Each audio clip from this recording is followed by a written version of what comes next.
침례 요한은 어떻게 이 세상에 등장하게 되었는가?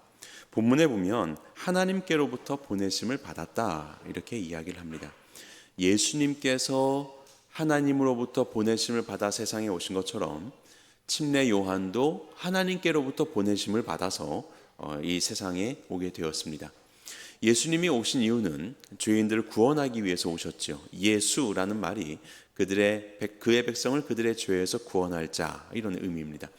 우리를 구원하기 위해서 오신 분은 예수님이십니다. 그것을 위해서 보내심을 받았습니다. 그러면 침례 요한은 왜 보냄을 받았는가? 우리의 구원이 되시는 예수님을 증거하기 위해서 보냄을 받은 것입니다. 그것이 바로 침례 요한의 보냄받은 이유, 목적, 곧 사명이 되는 것입니다. 하나님은 이를 위해서 그의 가정 가운데 사가랴와 엘리사벳이라는 제사장 가정 가운데 침례 요한을 태어나게 하셨고, 이 마리아의 친척이기도 하였습니다. 그리고 그는 이 사명을 깨달아서 일찍이 요단강을 중심으로 하여서 회개의 침례를 베풀면서 사람들이 예수 그리스도를 믿는 자리에 나올 수 있도록 그 길을 평탄하게 하는 일을 그 역할을 했었던 사람이 침례 요한입니다.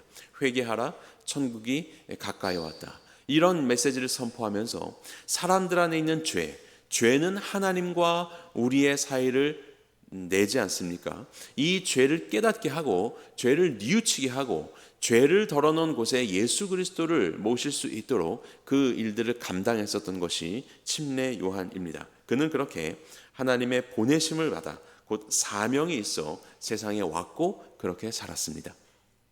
우리가 주목해야 될 점은 이것입니다. 사명을 알면 우리의 삶은 변한다라는 것입니다. 사명이 있기 때문에 그 사명에 맞는 삶으로 침례 요한의 삶이 변했죠. 그는 제사장 집안이었지만 그것이 중요한 것이 아니라 그에게 주어진 사명이 중요했기 때문에 그는 그렇게 사람들에게 회개의 침례를 전파하며 살았습니다. 그리고 이 사명이 있었기 때문에 어떤 위협이 있어도 그 사명을 감당을 했지요. 침례 요한의 그 사명이 이제 죄를 얘기하고 예수를 믿도록 이렇게 인도하는 거였는데 그 대상에는 헤롯 왕도 포함이 되었습니다. 오늘 본문의 말씀을 보게 되면 모든 사람이 자기로 말미암아 예수님을 믿게 하려 했다라고 그렇게 말씀하고 있습니다. 모든 사람의, 단순히 내 옆에 있는 사람만 아니라 모든 사람이 다 들어가고 그 모든 사람이 침례 요한 자기로 말미암아 예수님을 믿을 수 있도록 그가 살았었던 것이에요. 당시에 헤롯은 헤로디아라는 여인과 결혼을 하였는데 그 결혼은 부당한 결혼이었습니다. 그래서 침례 요한이 그것을 지적을 했지요. 죄이기 때문에 미워서 지적한 것이 아니라 그 헤롯에게도 복음이 필요하고 모든 사람들에게 그랬던 것처럼 그 죄를 이야기하며 그가 뉘우칠 수 있도록, 그리고 그도 역시 예수 그리스도를 만날 수 있도록 하는 그 사명의 연장선에서 침례 요한은 헤롯에게도 그 죄를 이야기하며 회개를 촉구했던 것입니다. 결국 감옥에 갇히게 되고 참수를 당하게 되죠. 그럼에도 불구하고 그는 분명히 모든 사람이 믿을 수 있도록 하는 이 회개케 하는 사역을 위해서 부름을 받았고 그 사명으로 인하여서 그의 삶은 변했습니다. 그의 삶은 그렇게 살아갔습니다. 어떠한 환경에 변화가 있든지 어떠한 대상의 변화가 있든지 그는 그렇게 살아갔습니다. 그렇다면 오늘 우리의 삶을 한번 볼까요? 여러분들은 왜 이 땅에 태어나셨습니까? 왜 하나님은 우리를 지으셨습니까? 성경 말씀을 보면 하나님은 이렇게 말씀합니다. 같이 읽겠습니다. 시작. 이 백성은 내가 나를 위하여 지었나니 나를 찬송하게 하려 함이니. 우리가 하나님을 위해서 지어진 바 되었다고 합니다. 우리에게 목적이 있는 것입니다. 세상에 있는 모든 사람들은 하나님을 찬양하는 자로 하나님을 위하여 이 땅에 생겨났습니다. 우리의 주인이 하나님이라는 것입니다. 그런데 사람들이 죄를 짓기 시작을 하면서 하나님과의 거리가 멀어지게 되었죠. 자신이 스스로 주인이 되었기 때문에 더 이상 하나님을 위한 삶을 살아가지 않습니다. 하나님을 찬양하지 않습니다. 자기 자신이나 세상에 있는 어떠한 것들을 찬양하기 시작하죠. 바로 그것이 망가진 죄인들의 모습입니다. 이 죄인을 구원하기 위해서 예수님이 오셨죠. 그리고 예수님이 우리를 구원하셨습니다. 우리를 왜 구원하셨을까요? 죄인인 우리들을 왜 구원하셨습니까? 그것에 대해서 고린도후서는 말합니다. 같이 읽겠습니다. 시작. 그가 모든 사람을 대신하여 죽으심은 살지 않고 오직 그들을 대신하여 죽었다가 다시 살아나신 이를 위하여 살게 하려. 예수님이 왜 우리를 구원하셨습니까? 우리가 다시는 나 자신을 위하여 살지 않고 나를 위해서 죽으셨다가 부활하신 예수 그리스도, 예수님, 우리의 하나님을 위한 삶을 살아가기를 원하셔서 우리를 위해서 죽으셨습니다. 우리를 구원하셨습니다. 하나님이 우리를 지으신 첫째 목적, 하나님을 위한 삶을 사는 것, 하나님을 영화롭게 하고 그분을 찬양하는 자의 삶을 사는 것. 그런데 이렇게 살지 못하고 스스로 죄인된 우리들을 예수님이 구원하셔서 다시 이렇게 바꿔놓으시는 것이죠. 우리의 주인을 바꿔놓으시는 겁니다. 우리 스스로를 위해서 살지 않고 나의 영광과 찬양을 살지 않고 하나님의 영광을 위해서 사는 자로 우리를 변화시켜 주시는 거예요. 이걸 위해서 우리를 구원하셨다라고 말하고 있는 겁니다. 그렇다면 이것을 정리해 본다면 우리가 이 땅 가운데 지음받은 이유, 그리고 비록 죄인이었지만 예수님의 공로로 인하여서 다시 구원받게 된 이유, 하나님을 찬양하는 삶, 하나님을 기쁘시게 하는 삶, 우리의 주인을 하나님으로 놓고 주를 위해 사는 삶으로서 우리는 오늘 존재하고 있는 것입니다. 우리는 이것을 위해서 부름을 받은 것입니다. 하나님께로부터 보내심을 받아서 여러분들의 가정과 이웃과 직장과 교회 안에서 이렇게 하나님을 찬양하는 자로 살으라고, 하나님을 영화롭게 하는 자로 살으라고 우리를 부르셨습니다. 세상에 있는 수많은 환경의 상황 속에서, 수많은 직장의 그 세상의 많은 영역들 속에서 그 영역을 하나님께 올려드리며 그곳에서 찬양하는 자로 서는 것, 내가 디디고 서는 이 땅에서 이 땅이 하나님의 땅임을 고백하며 바로 여기에서 하나님을 찬양함으로 이곳의 주인이 하나님이시라는 것을 드러내는 삶으로 하나님은 우리를 부르셨다라는 것입니다. 나를 통해서 모든 사람이 예수 그리스도를 믿게 하는 것, 그것이 바로 침례 요한이 땅에 존재했던 이유죠. 여러분들을 통해서 모든 사람이 하나님을 믿도록, 예수 그리스도를 믿도록 우리는 어떻게 해야 될까요? 먼저는 우리가 그 예수님을 깊이 만나야 되지요. 내가 증거해야 되는 그 예수님을 내가 깊이 만나야 합니다. 그리고 정말로 그 깊이 만났기 때문에 모든 사람에게, 이것은 뭐 교회 안에서뿐만이 아니라 가정 안에 들어가서 배우자와 자녀에게 있어서도 그리스도인으로서 내가 발견될 수 있어야 되는 겁니다. 내가 예수님을 깊이 만났다면 나는 어느 곳에 언제나 어디에서나 그리스도인으로서 발견이 될 수 있는 것이지요. 그렇다면 우리가 속한 거기서도 우리는 주님의 향기를 바라게 될 것입니다. 그것이 바로 모든 사람이 자기로 말미암아 믿게 하려 함이라. 침례 요한의 사명, 이 사명을 본받아 우리가 살아갈 수 있는 모습이 되는 것이죠. 자, 2번 가도록 하겠습니다. 증언은 누가 하는 것입니까? 그것이 왜 중요합니까? 자, 증언은 누가 합니까? 아는 사람이 하는 거죠. 이것은 아주 중요합니다. 이 성경을 보면요, 특별히 요한복음에 보면 증언, 증인, 증언하다 이런 말이 굉장히 많이 등장합니다. 뭐 수십 번 등장하거든요. 예수님이 그리스도라는 것을 증언하는 거죠. 이것이 오늘 그 1장에 여러분들 성경책 20절에 보면 요한이 나는 그리스도 아니야 이 말하거든요. 예수님이 그리스도야, 예수님이 구원자야, 이것을 증언하는 겁니다. 우리는 예수님이 구원자라는 것을 증언하는 존재들이어야 합니다. 성경에 보면요, 신명기 말씀을 보면 무언가를 증언할 때 그 증언한 내용에 대해서 쉬이 믿지 말라고 했습니다. 한 사람이 증언한다고 해서 믿지 말고, 친한 사람이 증언한다고 해서 믿지 말고 두세 사람이 증언해야 비로소 그 증언에 귀를 기울이도록 이야기를 하셨거든요. 그래서 그랬는지 예수님을 그리스도라 증언하는 새 주체가 요한복음에 등장을 합니다. 같이 읽을까요? 시작. 또한 나를 보내신 아버지께서 친히 나를 위하여 증언하셨느니라. 너희는 아무 때에도 그 음성을 듣지 못하였고 그 형상을 보지. 자, 첫 번째로 예수 그리스도를 증언한 주체 누구입니까? 아버지 하나님, 성부 하나님이 예수님을 증언하십니다. 자, 두 번째는 15장 26절 시작. 내가 아버지께로부터 너희에게 보낼 보혜사 곧 아버지께로부터 나오시는 진리의 성령이 오실 때에 그가 나를 증언하실 것이요. 자, 누가 예수님 증언합니까? 성령님. 성령님께서는 말씀을 증언하신다. 그리고 예수님을 증언하신다. 이런 표현들이 계속해서 요한복음에 등장합니다. 두 번째 예수님의 증언하는 증인으로서의 주체는 성령 하나님. 자, 세 번째 누가 증언하는가? 시작. 요한이 그에 대하여 증언하여 외쳐 이르되 내가 전에 말하기를 내 뒤에 오시는 이가 나보다 앞선 것은 나보다 먼저 계심이라 한 것이 이 사람을 가리킴이니라 하니라. 누구입니까? 침례 요한. 침례 요한이 예수님에 대해서 증언합니다. 자, 두세 사람이 증언을 했어요. 누굽니까? 성부 하나님, 성령 하나님, 그리고 침례 요한. 증인의 반열에 예수 그리스도를 증언하는 그 어마어마한 영광스러운 일에 하나님이 증언하는 것뿐만이 아니라 우리를 끼워주셨다. 사람을 끼워주셨다. 이것이 얼마나 감격스러운 일인지 몰라요. 제가 평소에는 법원에 갈 일이 별로 없다가 과거 몇 년 전에 그 하원 일 때문에 재판을 몇 번 이제 가본 적이 있지 않았습니까? 그때 이제 저는 뭐 재판과는 상관없는 그 실제 뭐 법적인 일에는 상관이 없는 존재였는데 어쨌든 이제 저희가 관리자였기 때문에 증인으로 이제 재판장에도 몇 번 가서 진술을 한 적이 있는데요.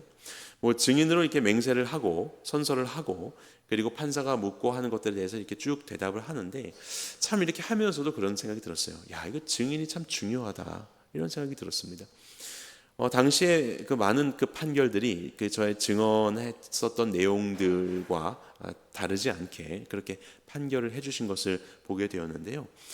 정말 그 바른 그것을 경험한 증인이 진솔하게 증언을 하는 것은 매우 중요한 일이구나, 고마운 일이구나 이런 생각을 하게 되었어요. 상대방에게도 증인이 있었습니다. 제가 아는 분이었어요. 몇 번씩 뵙고 일하실 때마다 제가 더울 때 아이스크림도 사다 드리고 음료수도 사다 드리면서 수고하신다고 교제했었던 이제 이웃이었는데 그분이 증언을 하시는데 그분은 거짓말을 하시는 것이었어요. 그래서 이건 거짓이에요. 뭐 말하고 싶지만 그럴 때 말 못하잖아요. 속으로 제가 얼마나 슬펐는지 몰라요. 아니 이분이 그런 사람이 아닌데 물론 저는 아이스크림을 사주는 이웃이고 그분이 지금 편을 들고 있는 거는 그분의 사장님이기 때문에 뭐 어쩔 수 없겠다고 생각을 했지만 그래도 그분이 어떻게 이렇게 그렇게 다른 이야기를 거짓 증언할 수 있는가. 그래서 두 증인의 증언이 완전히 상반되는 그런 일들이 있었거든요. 물론 이제 저의 편을 들어주셔서 잘 마치긴 했지만 제가 그때 참 두 번째 깨달은 게 있습니다. 증인이 제대로 증언을 안 하면 너무 슬픈 일인 거예요. 속상한 일이 되는 거예요. 하나님께서 우리들을 이 땅 가운데 보내주셨습니다. 사명을 주셨습니다. 침례 요한과 같이 예수 그리스도를 증언하는 자로서 다시는 나 자신을 위해서 살지 않고 날 위해서 죽었다가 다시 사신 예수 그리스도를 위하여 살아가며 그분을 찬양하고 그분을 기뻐하며 그분을 영화롭게 하는 삶으로 우리를 부르셨는데 우리가 예수님을 증언하지 않고 증언하는 일들마다 다 나를 높이고 세상에 있는 어떤 것들을 높이고 하는 주님이 아닌 다른 것들 속에서 우리가 살아가고 그것을 즐거워하고 있다면 하나님이 보시기에 얼마나 그것은 속상한 일일까. 증인이 지금 증언하는 곳에 서가지고 우리의 이 세상에 우리가 부름받은 곳은 우리의 증언대, 증인대입니다. 그 증인대에 서가지고 딴 이야기하고 있는 것입니다. 그것은 아주 슬픈 일이지요. 성부 하나님, 성령 하나님 그 반열에 함께 예수 그리스도의 증인된 자로 그 영광스러운 직분을 우리에게 주셨는데 그 사명 온전히 감당하지 못하고 있다면 그것은 너무나도 안타까운 일이 되는 것입니다. 그래서 우리의 삶을 돌아봐야 하는 것이죠. 침례 요한이 자신이 그리스도가 아니라 예수님이 그리스도다. 그는 이 빛에 대한 이 빛이 아니요 이 빛에 대해서 증언하는 자라고 그렇게 이야기하였습니다. 이 빛에 대한 증인이라고요. 우리의 삶도 그렇습니다. 그리스도 빛 우리는 구원자가 아닙니다. 여러분들이 행하는 그 일들 속에서 하나님이 주시는 지혜와 능력과 허락하시는 많은 자원 속에서 그 일들을 행하시는 것이지 여러분들이 그것에 대해서 능력자가 되고 구원자가 되어서 그런 일들을 잘 행하시는 것이 아니라는 것을 우리는 알 수 있어야 되는 것이죠. 우리의 자녀들에게도 우리의 배우자들에게도 내가 만나는 사람들 그리고 나의 직원들에게도 내가 구원자가 아니라 내가 능력자가 아니라 내가 해결사가 아니라 우리 주님이 행하시는 것이요 나는 그것을 수행하는 전달자에 불과하다는 사실 우리는 그 사실을 알려야 하는 것입니다. 그런 마음을 품어야 하는 것입니다. 침례 요한이 자기에게 주목받는 것을 원하지 않았습니다. 나는 그리스도가 아니라, 나는 이 빛이 아니라, 그렇게 이야기를 하고 있습니다. 우리의 삶은 어떻습니까? 나는 내가 주목받기를 원하고 있지 않나요? 내가 영광을 받기를 원하고 있지 않나요? 내 삶의 그 자리에서 주님 증언하지 않고 나를 드러내고 있는 사실과는 맞지 않는 거짓 증인의 삶을 살아가고 있지 않나요? 주님께서는 우리에게 이렇게 말씀하셨습니다. 우리가 하나님을 알고 더 깊이 알고 그분을 만나며 예수 그리스도를 우리의 마음의 구원자로 경험하며 나갈 때 우리가 그 예수 그리스도를 아는 것이 곧 영생이 되는 것이고 그 영생을 가진 자가 증언하는 것. 우리가 참다운 예수님의 증인이 되기 위해서는 가장 먼저 예수 그리스도를 알아야 되는 겁니다. 성경에 나오는, 특별히 요한복음 17장 3절에 나오는 영생, 그것은 예수 그리스도를 아는 것이라고 이야기하는데, 이 아는 것은 친숙히 아는 것, 개인적인 친밀한 알을 이야기하는 겁니다. 단순히 정보 전달이 아니라 예수 그리스도를 깊이 아는 것. 이를 위해서 우리는 예수님을 더 알아가야 합니다. 우리가 부름받은 사명, 구원받은 이유, 우리의 바른 목적, 증인된 사명 감당하려면 우리는 예수님을 더 깊이 알아야 됩니다. 증인은 경험한 사람이기 때문에, 그것을 아는 자이기 때문에, 그렇기 때문에 그들의 증언이 효력이 있는 것이죠. 정보 전달이 효력이 있는 것이 아니라. 그래서 우리는 예수님을 더 깊이 만나야 됩니다. 어떻게 만날 수 있을까요? 주님과 내 사이를 내게 하는 죄를 회개해야 되겠죠. 그래서 침례요한이 이야기한 거 아닙니까? 회개하라고요. 회개하고, 그리고 거룩한 갈망, 열망을 가지고 예수님을 더 깊이 만나기를 간절히 구할 때 하나님의 때에 하나님의 방법과 하나님의 역사 가운데 우리는 예수님을 깊이 만나게 될 것입니다. 죄를 멀리하고 주님을 향한 갈망을 갖는 것, 이것이 우리에게 필요한 자세입니다. 그렇게 살았었던 한 사람 바울은 자신의 사역을 이와 같이 소개합니다. 하나님의 종이요 예수 그리스도의 사도인 나 바울이 사도된 것은 자기의 보내심 받은 이유, 자기의 사명을 말하고 있죠. 예수님의 사도다. 주님 증거하는 거다. 하나님이 택하신 자들의 믿음과 경건함에 속한 진리의 지식과 영생의 소망을 위함이라. 이것을 증거하는 자라는 것이죠. 이것을 누리게 하려고 하는 것이죠. 그래서 침례 요한처럼 예수님을 믿게 하는 것입니다. 그래서 이것을 소유할 수 있도록. 이 영생은 거짓이 없으신 하나님이 영원 전부터 약속하신 것인데, 자기 때에 자기의 말씀을, 예수 그리스도 말씀을 말하고 있는 겁니다. 전도로 나타내셨으니 이 전도는 우리 구주 하나님이 명하신 대로 내게 맡기신 것이라.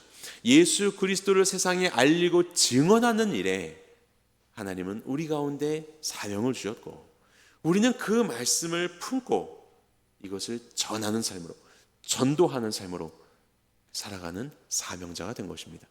그게 바울의 이야기고 침례 요한의 이야기고 우리의 이야기입니다. 때를 얻든지 못 얻든지 우리의 입술을 통하여서, 그리고 우리의 삶의 모습을 통하여서 과연 예수 그리스도 그분이 구원자라는 것. 침례 요한은 이 사명 감당하다가 헤로데게도 회개를 이야기하였고 결국 감옥에 갇히게 되었지요. 감옥 속에서 그가 무엇을 합니까? 그를 따르고 있었던 많은 사람들을 대동하여서 자신의 억울함을 밝히고, 왜냐하면 어처구니 없이 감옥에 들어가지 않았습니까? 그러니까 이제 잘 얘기해서 좀 나올 수 있지 않을까요? 사람들을 좀 잘 선동해서 헤롯 왕의 마음을 좀 잘 구슬려서 추록할 수 있는 그런 일들을 생각해 볼 수 있지 않았을까요? 그런데 요한은, 감옥에 갇힌 요한은 전혀 그런 거에 관심이 없습니다. 요한의 관심이 무엇이었습니까? 예수 그리스도. 그분이 과연 메시아 그리스도라는 것을 그는 더욱더 확인받고 싶어 했습니다. 그것이면 다였기 때문에 이곳에서 참수형을 당한다 한들 예수님이 메시아면 괜찮은 겁니다. 그가 그토록 증언하셨던 예수님, 그것이 오직 그의 관심사였던 것이죠. 정말로 그의 입술의 고백일 뿐만이 아니라 그의 삶과 마음속 깊은 곳까지 주님을 향하고 있었기 때문에 그의 모습 자체가 복음을 증거하는 전도가 되었던 것입니다.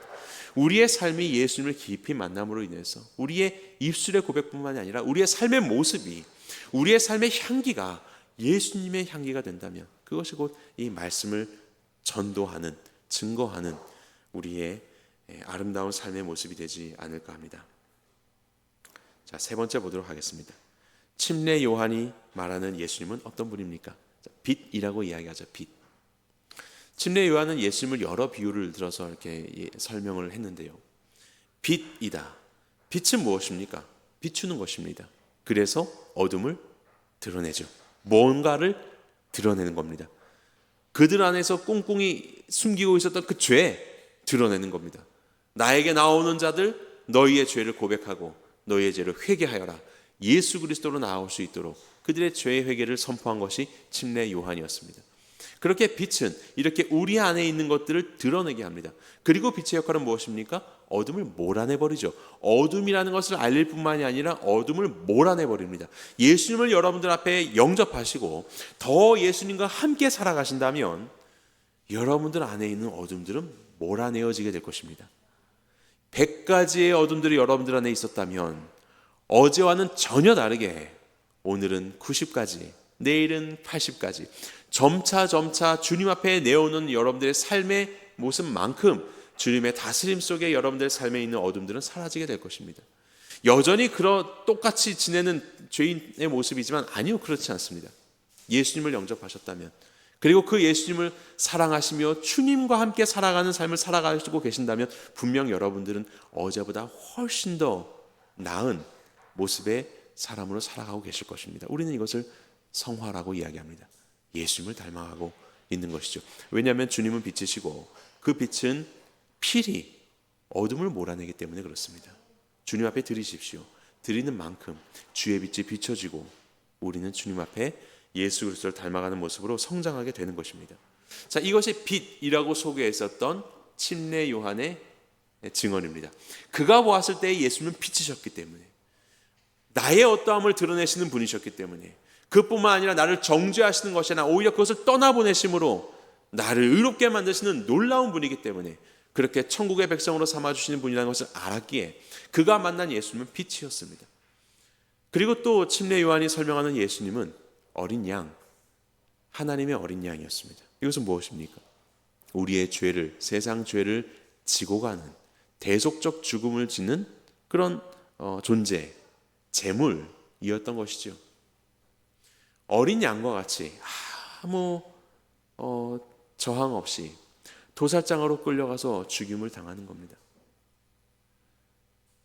우리의 모든 죄를 위하여서, 우리의 그럴듯한 죄를 위하여서 짊어지고 그 죄를 뒤집어 쓰고 가는 것뿐만이 아니라, 야, 어떻게 너는 그런 죄를 질 수 있느냐? 내가 다른 건 몰라도 그 죄만큼은 내가 질 수가 없다. 너무 수치스럽다.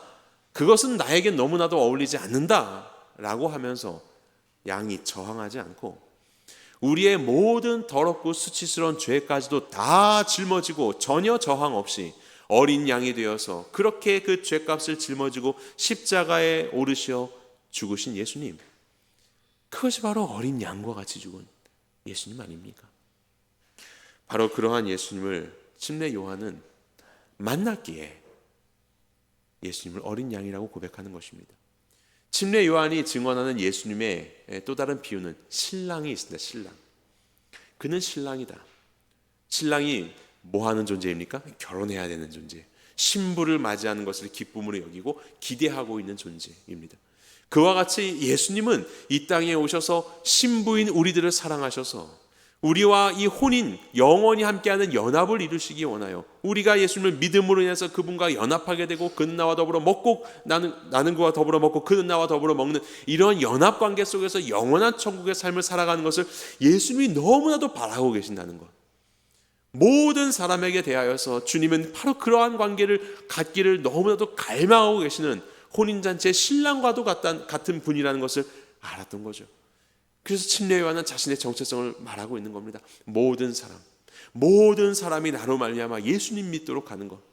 왜냐하면 예수님은 우리를 신부로 맞이하기에 주저함이 없으시기 때문에 이 모든 사람에 대하여서, 그리고 그분이 신부를 취할 때에 그 신랑의 기쁨을 알아서 신랑의 친구와 같이 나는 기뻐한다라고 침례 요한이 말하고 있는 건 아니겠습니까? 그가 만난 예수님은 바로 그 신랑과 같은 예수님, 이렇게 신부를 함께하고자 하는 그 열망을 가진 그 사랑의 마음과 그 기쁨을 가진 예수님이라는 것을 침례 요한은 만났던 것입니다. 알았던 것입니다. 그래서 그렇게 증언하고 있는 것입니다. 자, 그렇다면 여러분들은 예수님을 어떻게 이해하고 있습니까? 여러분들에게 예수님은 어떤 분이라고 소개하실 수 있겠습니까? 그것은 바로 알아서가 아니라, 읽어서가 아니라 내가 만난 예수님. 과연 예수님은 빛과 같은 분이신가? 내 삶에서. 과연 예수님은 양과 같은 분이신가? 과연 예수님은 신랑의 기쁨을 가지고 그 신부를 취하고자 하는 그런 분이신가? 이것이 바로 우리의 삶에서 돌아봐야 할 것이죠. 나는 예수님을 어떻게 만나고 있는가? 그리고 그 만난 예수님을 우리가 증언할 때 그것이 바로 힘이 있는 것입니다. 그것이 바로 우리의 증언의 능력이 있는 것입니다. 침례 요한의 이러한 증언들은 침례 요한이 만난 예수님이 누군지를 우리에게 알려주고 그리고 그의 사역이 무엇인지를 드러내어 줍니다. 바로 그런 예수님 만나라는 것입니다. 바로 그것처럼 오늘도 예수 그리스도를 증거하는 삶으로 주님을 이런 모습으로 영화롭고 주님을 찬양하는 그런 삶으로 부름받은 우리가 예수 그리스도를 더 깊이 만나게 되기를 간절히 바랍니다. 죄를 멀리하십시오. 주님을 사모하십시오. 주님 앞에 여러분들의 삶을 내어드리십시오. 그렇게 주님을 만나는 바로 그러한 경험들을 통하여서 여러분들이 만나는 예수님, 무엇과도 같으신 그 예수님을 마음 가운데 세우시고 그 주님을 증거하는 오늘날의 침례 요한이 되시기를 바랍니다. 여러분들 통한 모든 사람들이 여러분들로 말미암아 예수님을 믿는 믿음 가운데 나오게 될 때 우리는 침례 요한이 갖는 그 기쁨을 소유한 자가 될 것이고 바로 그러한 삶의 모습을 통하여서 하나님을 영화롭게 하는 주님 앞에 지음받고 구원받은 자로서의 사명을 감당하는 주의 백성이 될 것입니다. 이 귀한 사명을 온전히 감당하시는 성도님들 되시기를 주님의 이름으로 간절히 축원합니다.